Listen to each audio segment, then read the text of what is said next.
ఆచరించదగ్గది. మరి ఆయన బడుగు బలహీన వర్గాలకి చేసినటువంటి సేవ ఈ భారత జాతి ఎప్పుడు కూడా మర్చిపోదు. మరి ఆయన బిఆర్ అంబేద్కర్ గారు రాజ్యాంగ పరిషత్కి రాజ్యాంగ పరిషత్లో ఆయన చేసినటువంటి మరి డ్రాఫ్టింగ్ కమిటీ చైర్మన్గా, ముసాయిదా కమిటీ చైర్మన్గా అంబేద్కర్ గారు వ్యవహరించి మరి 11 కమిటీలుగా ఉన్నటువంటి భారత రాజ్యాంగ పరిషత్తు మరి 7 సభ్యులైనటువంటి డ్రాఫ్టింగ్ కమిటీ, ఆ డ్రాఫ్టింగ్ కమిటీగా ఆ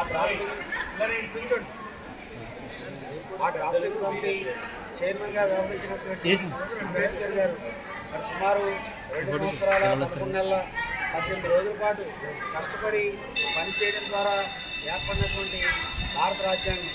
మరి భారత రాజ్యాంగ చట్టమే ఆనాటి నుంచి నేటి వరకు కూడా భారతదేశ పరిపాలన అనేటటువంటిది, భారతదేశం లక్ష్యాలు, భారతదేశం ఆశయాలు, భారతదేశం ఏ విధంగా నిర్మాణం జరగాలి అనే విషయాలన్నీ కూడా భారత రాజ్యాంగం ఆధారంగానే నేటికి కూడా అమలు జరుగుతోంది. అది మనకు అత్యున్నతమైనటువంటి శాసనం.